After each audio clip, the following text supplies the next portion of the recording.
বৌমা শাশুড়ির এই ঝগড়ার প্রধান কারণ হচ্ছে জেনারেশন গ্যাপ, ঠিক কিনা? শাশুড়ি এক জেনারেশনের আর বৌমা আরেক জেনারেশনের। শাশুড়ি ভাবে একরকম, বৌমা ভাবে আরেক রকম। শাশুড়ি চায় বউর উপর খবরদারি করতে, বউ চায় শাশুড়ির উপর খবরদারি করতে। এই ডমিনেটিং এর কারণে কিলাকিলি আছে না নাই? ঠিক না?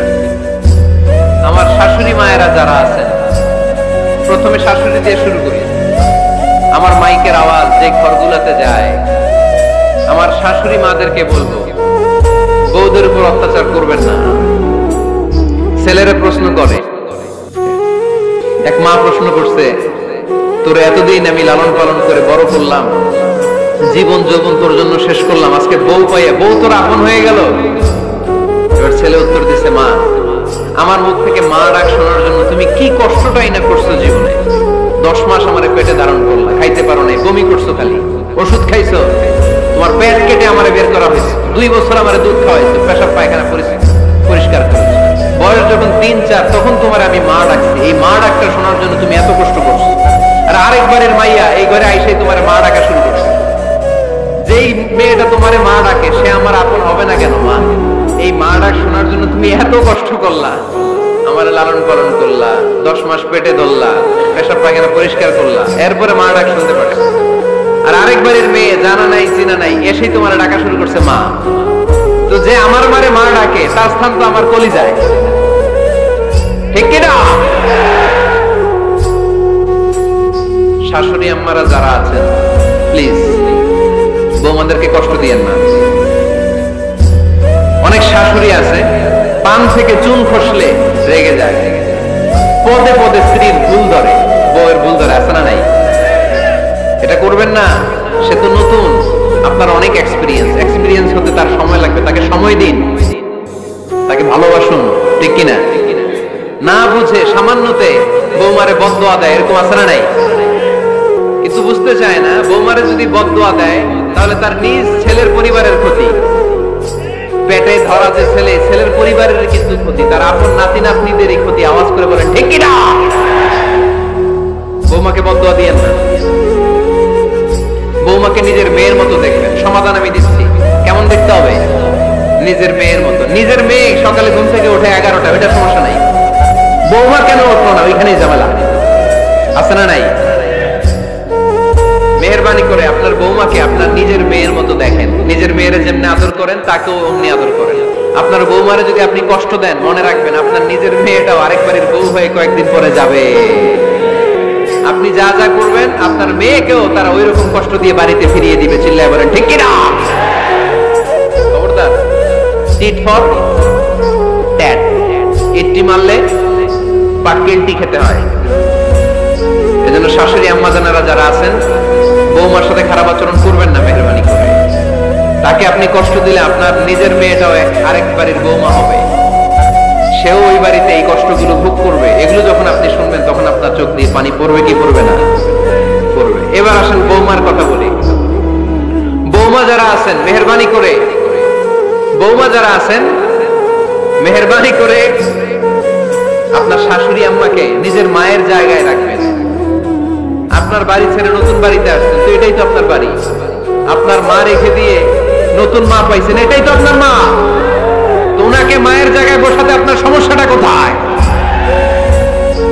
বৌমারা খেয়াল রাখবেন, আপনি আপনার শাশুড়ির সাথে যে আচরণটা করতেছেন, আপনার শেষ বয়সে আপনার ছেলের বিয়ে দেওয়ার পরে যে বৌমাটা আসবে, ওই আচরণই আপনাকে ফিরিয়ে দিবে।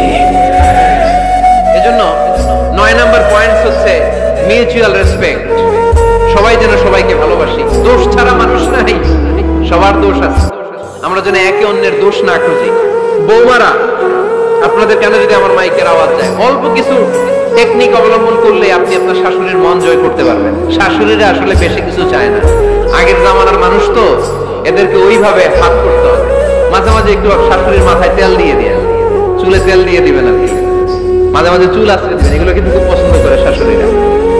ওনার প্রেশারটা একটু মেপে দিবেন, ডায়াবেটিক্সের ওষুধটা খাইলো কিনা সময় মতো খোঁজ নিবেন, কি পছন্দ করে খেতে একটু রান্না করে দিবেন। যে বক্তার ওয়াজ শুনতে পছন্দ করে ওই বক্তার ওয়াজগুলো ডাউনলোড করে শাশুড়ি আম্মাকে দিবেন। ইসলামী বই দিবেন, দেখবেন বয়স্ক নারীরা মাহফিল ওয়াজ শুনতে খুব পছন্দ করে, নবীদের কাহিনীগুলো শুনতে পছন্দ করে। বসায় বসে একটু কাহিনীগুলো শোনাবেন। বাইরে বেরোলে জিজ্ঞেস করেন, আম্মা আপনার কিছু লাগবে কিনা। আরেকটা টিপস আছে, চুল যখন আঁচড়াবেন আর শাশুড়ির মাথায় যখন তেল দিয়ে দিবেন, তখন অতীতের কথা জিজ্ঞেস করেন। দেখবেন অতীতের স্মৃতিতে হারিয়ে গিয়েছে আপনার শাশুড়ি। কে জিজ্ঞেস করবেন জানেন? জিজ্ঞেস করবেন, আম্মা জান, মুক্তিযুদ্ধের সময় আপনার বয়স কত ছিল? ওই সময় মুক্তিযুদ্ধের সময় আপনাদের এলাকায় কি কি হয়েছিল মা? আরেকটা প্রশ্ন করবেন, মা বিয়ের সময় আপনি কেমন ছিলেন? ওই দিন দেখবেন বুড়ি আর বুড়ি নাই, জোয়ান হয়ে গেছে। ওই দিন বলবে, মা আমি অনেক সুন্দরী ছিলাম, আমার মাথায় অনেক চুল ছিল, আজকে নাই। আমগো গ্রামে আমার সাথে সুন্দরী মাইয়া ছিল না। অতীতের স্মৃতিতে স্মৃতি হাতরাতে হাতরাতে তিনি হারিয়ে যাবেন। জিজ্ঞেস করবেন যে, মা শীতকালে আপনাদের দেশে কি পিঠা বানাতেন আপনি যখন ছোট ছিলেন? আপনার বাচ্চা চারা কি করতো? এগুলো জিজ্ঞেস করলে উনি স্মৃতির পাতা হাতরাতে হাতরাতে চোখ দিয়ে দাঁড় দাঁড় করে ওনার পানি ঝরতে শুরু করবে। আপনার জায়গায় ওনার হৃদয়ের মনি কোঠায় এমন জায়গায় বসবে, আপনার ছাড়া উনি কিছুই বুঝবে না। শাশুড়ি বৌমার দ্বন্দ্ব আমরা চাই না। আমরা চাই শাশুড়ি বৌমাকে নিজের মেয়ের মতো জানো, আর বৌমার শাশুড়িকে আপন মায়ের মতো ভালোবাসুক, ঠিক কিনা? এই মিউচুয়াল রেসপেক্টই পারে শাশুড়ি বৌমার দ্বন্দ্বকে দূর করতে আর ঘরটারে শান্তির টুকরা বানাতে। আওয়াজ করে বলেন ঠিক কিনা? কয়টা গেল? আর আছে কয়টা? দোয়া করবেন একে অপরের জন্য। দোয়া সাইয়েদনা ইব্রাহিম ফ্যামিলির জন্য দোয়া করতেন, রব্বি জাআলনি মুকিমাস সালাতি ওয়া মিন যুররিয়্যতি রব্বানা ওয়া তাকাব্বাল দুআ। ও আল্লাহ, আপনি আমারে নামাজ কায়েমকারী বানান, আমার কলিজার টুকরা সন্তান ইসমাইলকেও নামাজ কায়েমকারী বানান। আমার দোয়াটা আপনার দরবারে আপনি কবুল করে নেন। সুবহানাল্লাহ পড়েন।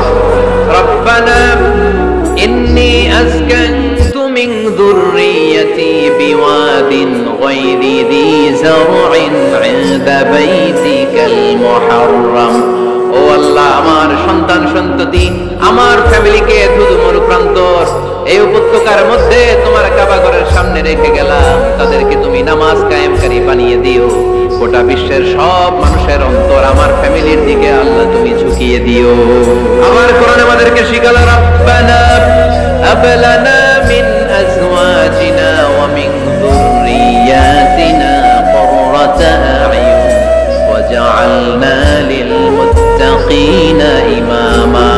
ও আল্লাহ, এমন নেককার সন্তান, এমন নেককার স্ত্রী আপনি আমাকে দান করেন যাদের দিকে তাকালে আমার চোখ দুইটা ঠান্ডা হয়ে যায়। চক্ষু শীতলকারী স্ত্রী দেন। বিয়ে যাদের হয় নাই, ইয়াং ছেলেরা এই দোয়াটা করবা। বিয়ের জন্য দোয়ার দরকার আছে না নাই? প্রতিদিন এই দোয়া করবা, আল্লাহ এমন স্ত্রী দেন, এমন জীবন সঙ্গিনী আপনি আমাকে দেন, এমন লাইফ পার্টনার দেন যার দিকে তাকালে আমার চোখ জুড়িয়ে যায়। এমন সন্তান আল্লাহ আপনি আমার ফ্যামিলিতে দেন যাদের দিকে তাকালে আমার চোখ দুইটা ঠান্ডা হয়ে যায়। নেককার সন্তান, নেককার স্ত্রী আল্লাহর কাছে দোয়া করে চেয়ে নিতে হয়। তাহলে ফ্যামিলি মেম্বার একে অপরের জন্য দোয়ার দরকার আছে না নাই? বাবা দোয়া করবে ছেলের জন্য, ছেলে করবে বাবার জন্য, মা দোয়া করবে মেয়ের জন্য, মেয়ে করবে মায়ের জন্য, ভাই করবে বোনের জন্য, বোন করবে ভাইয়ের জন্য। দোয়ার দরকার আছে না নাই? দোয়া করবেন সবাই সবার জন্য। এই যে কোরআনের বঙ্গানুবাদ পাওয়া যায় না এখন, কথা বলেন। স্মার্টফোন আছে কার কার দেখি? হ্যাঁ, কারা কারা স্মার্ট দেখি? হাজার হাজার স্মার্ট, মাশাআল্লাহ। এই স্মার্টফোনের ভেতরে আল কোরআন নামে বাংলায় কোরআনের একটা অ্যাপস পাওয়া যায়। কথা বলেন, পাওয়া যায় কি যায় না? আজকে থেকে এই অ্যাপসটা ডাউনলোড করে প্রতিদিন এক আয়াত, দুই আয়াত, তিন আয়াত করে পড়া শুরু করে দেন। বাঁচতে হলে পড়তে হবে, বাঁচতে হলে জানতে হবে, ঠিক কিনা? এই স্লোগান আমাদেরকে শেখায়। এই স্লোগান তো আল্লাহ, এই স্লোগান দিয়েই তো আল্লাহ কোরআন শুরু করছে। ইকরা বিসমি রাব্বিকাল্লাযী খালাক। বাঁচতে হলে জানতে হবে, বাঁচতে হলে পড়তে হবে, পড়ার কোনো বিকল্প নাই। আওয়াজ করে বলেন ঠিক কিনা? প্রতিদিন একটা আয়াত হলেও যেন আমরা পড়ি। আল্লাহ যা বলা দরকার সব বলে দিয়ে গেছে, নতুন করে আর কিছু বলবে না। আমরা যেন পড়াশোনা করি, আমরা যেন একটা পাঠাগার বানাই। আবারও কখনো আসার সুযোগ হলে আমি জিজ্ঞেস করবো, যদি আমার মনে থাকে যে আপনাদের পাঠাগার আছে কার কার করে, সেদিন সবার হাত তুলতে হবে। এমনি পারা যাবে তো? আল্লাহ তুমি তৌফিক দাও।